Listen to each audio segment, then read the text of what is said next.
Stealing is a crime. But what about death penalty for falling asleep? North Korea's defense minister was executed because of falling asleep in a meeting while this guy was talking. It's a crime, at least in his eyes. Kim Jong Un, the supreme leader of North Korea, or a psychopath, from banning laughing to publicly executing for having a Bible, and even imprisoning entire families for no crime at all. This is called Kim punishment, which states, if you commit a crime in North Korea, not only would you be punished, but 3 generations of your family members, your parents, grandparents, and your children would also receive punishment without having committed a crime themselves. Kim punishment exists mainly to prevent escapes from North Korea. The horror of life in North Korea is so complete, they would rather be slaves than live in North Korea.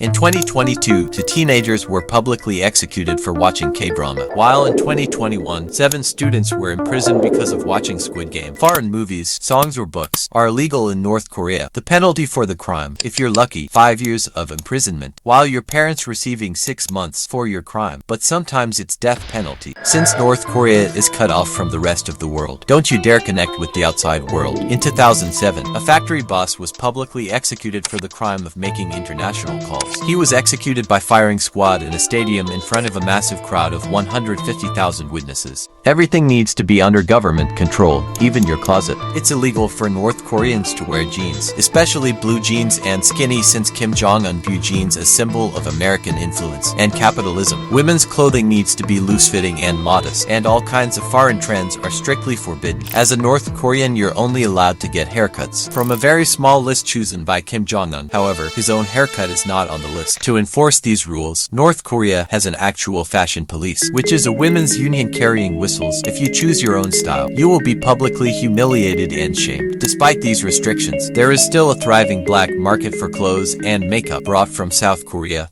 The regime took his life simply because of a poster.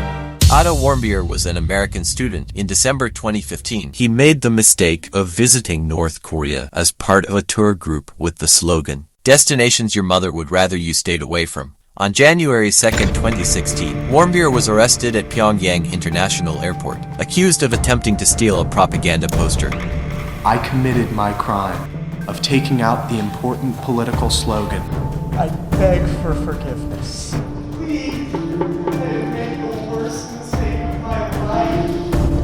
But the judge showed no mercy. He was sentenced to 15 years of imprisonment with hard labor. However, after 17 months, he was released in a coma. And 6 days after returning home at the age of 22, Otto Warmbier passed away on January 19, 2017. Damaging or stealing such items with the name or image of a North Korean leader is considered a serious crime by the North Korean government. In 2020, a North Korean mother was detained because of saving her children from a burning house rather than leader's portrait. Every family is required to hang North Korean leader's portrait in their home, and it is a crime to allow any harm to get to it. A fire seems to stand as something special situation, but simply failing dust it properly can result in a police visit. Remember the 2014 movie The Interview?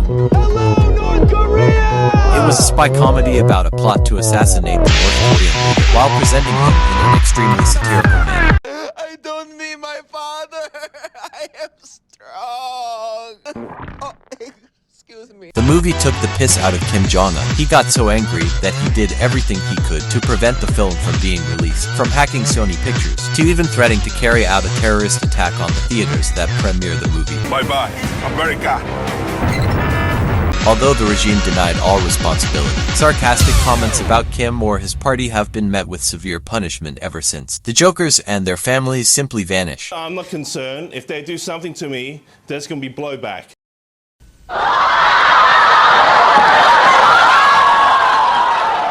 Every year, on the death anniversaries of the former leaders, the entire country is required to observe a period of mourning. Kim Il-sung's lasts only a week, while Kim Jong-il's lasts for 10 days. During the mourning period, laughing, drinking alcohol, or engaging in any happy activities is considered a crime according to Supreme Leader. Even celebrating your own birthday is forbidden. And if a family member dies, crying out loudly could result in jail time. The supreme leaders of North Korea are viewed as gods. That's why, if you own a Bible in North Korea, you risk being killed, as the only religion allowed is the worship of the Kim family. Practicing any other religion is met with heavy punishment. In 2013, 80 people were executed in front of a packed stadium simply for owning a Bible. If you're lucky, you may just be thrown into a prison camp or subjected to torture. Shockingly, there are over 100,000 religious people in prison camps and approximately 400,000 undercover Christians in North Korea. I have been very impressed by the Korean government's humanitarian treatment of severe criminals like myself.